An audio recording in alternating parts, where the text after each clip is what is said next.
जय हिंद किसान भाइयों, ये है बायोसीड की 10-20 अल्फ़ा। पिछले साल जुलाई का पौधरोपण है। उस समय अगस्त में भी इसने अपने साथ लगी दूसरी प्रजातियों से पहले फल दिया था और दूसरे सीजन मार्च में भी इसकी तुड़ाई दूसरे प्रजातियों से 10 दिन पहले हो रही है। 10 दिन पहले तुड़ाई का मतलब मिर्च की खेती करने वाले किसान ही समझ सकते हैं। आज 13 मार्च को जब हम इसका वीडियो बना रहे हैं तब इसका भाव 40 रुपये किलो चल रहा है और पिछले 3 दिनों से इसकी तुड़ाई हो रही है। पहले दिन 60 रुपये का भाव मिला था, दूसरे दिन 50 रुपये और आज तीसरे दिन भाव 40 रुपये हो चुका है।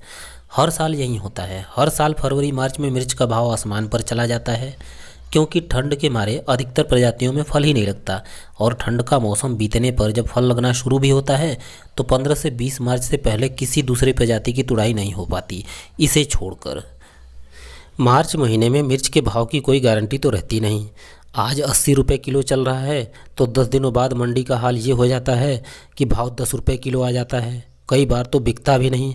ऐसे में बायोसीड की अल्फ़ा 10-20 मिर्च की दूसरी प्रजातियों से 15 दिन पहले उत्पादन देकर किसानों का बढ़िया मुनाफा फिक्स करती है।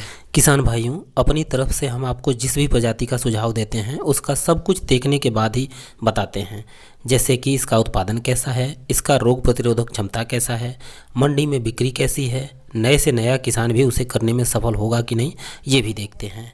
किसान भाइयों, इसके अलावा इसी खेत में हमारे यहाँ की मिर्च की एक और सुपरस्टार प्रजाति हाईवेज की ईगल भी लगी है। जो किसान भाई इसके बारे में नहीं जानते उन्हें बता दें कि ईगल वो प्रजाति है जो हर समय मिर्च की दूसरे किसी भी प्रजाति से 7 से 10 रुपये प्रति किलो तेज बिकता है।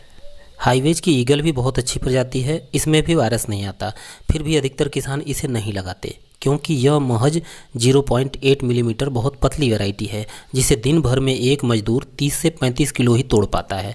मतलब ये कि इसकी तुड़ाई का खर्चा 6 रुपये प्रति किलो आता है। वहीं बायोसीड के अल्फ़ा 10-20 की एक मजदूर दिन भर में 50 किलो आराम से तोड़ लेता है। मतलब इसका खर्च 4 रुपये प्रति किलो आता है। अब जो किसान सोच रहे हैं कि हमारे यहाँ बायोसीड का अल्फ़ा 10-20 सक्सेस होगा कि नहीं, उन्हें बता दूं किसान भाइयों कि हमारे यहाँ माइट, थ्रिप्स और वायरस का भयंकर प्रकोप रहता है। वीएनआर के 305 के फेल होने के बाद ही किसानों ने इसे चुना। आप इतना समझ लें कि वीएनआर का 60-13 मिर्ज़ापुर और सोनभद्र में बम्पर उत्पादन देता है और एक ब्रांड की तरह बिकता है। वो 60-13 हमारे यहाँ नहीं चल पाता, वायरस आ जाता है इसमें। किसान भाइयों, हम किसी भी वैरायटी को ज़बरदस्ती प्रमोट नहीं करते। हमें लगता है कि ये वैरायटी किसानों के काम की है, बस उसे ही बताते हैं। अभी तक हमने बायोसीड का 10-20 अल्फ़ा जहाँ भी लगवाया है कोई शिकायत नहीं है। फिर भी आपसे निवेदन है कि सिर्फ हमारे कहने पर इसे बड़े पैमाने पर ना लगाएं।